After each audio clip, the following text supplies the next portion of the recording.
গতকালকে নোয়াখালীর একটি মসজিদে, যে মসজিদ হচ্ছে আল্লাহর ঘর, আল্লাহর ঘরের মধ্যে আল্লাহর কথাই চলবে, এটা স্বাভাবিক, ঠিক কিনা? আল্লাহর ঘরের মধ্যে বসে আল্লাহর কোরআন থেকে কথা চলবে, এটা স্বাভাবিক। অথচ একদল মুসলমানের ঘরে জন্মগ্রহণ করা কুলাঙ্গারের বাচ্চাগুলো, এটা সহ্য হলো না, তারা ওই মসজিদে হামলা করলো। দারসুল কোরআন, কোরআন থেকে আলোচনা চলছিল, কোরআনের দাস চলছিল, হৃদয়ের কান দিয়ে গভীর মনোযোগ দিয়ে মুসল্লিরা শুনছিল। আরে বাতিল গুলো, লম্পট গুলো কোন দলের, এটা একটু মিলিয়ে নেবেন।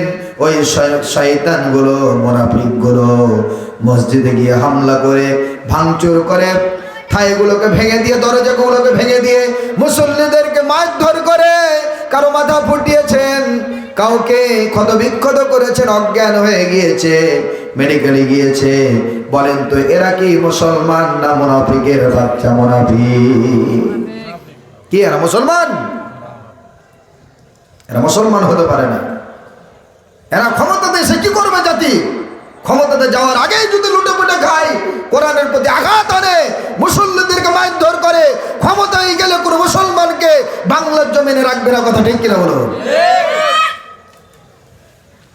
এজন্যে যারা এই কাজ করেছে, সময় হলে তারা টের পেয়ে যাবে।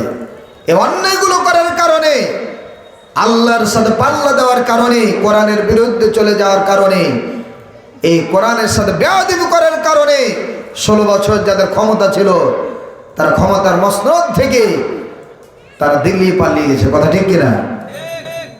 হয়তো বলবেন যে মসজিদের উন্নতি করবো, ওই যদি এত কথা সিস্টেমে চলে এসেছে, ওই যে আল্লাহর সামনে হিসাব দেওয়া লাগবে না?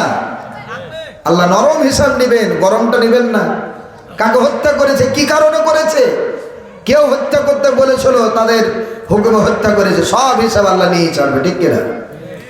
আমরা একটা প্রতিবাদ জানাই, যারা এই নোয়াখালীর মাটিতে মসজিদে হামলা করে মুসল্লিদেরকে ক্ষতবিক্ষত করে আহত করেছে, রক্ত ঝরিয়েছে, আল্লাহ তোমার পক্ষ থেকে এদের একটা দৃষ্টান্ত শাস্তির ব্যবস্থা করে দাও।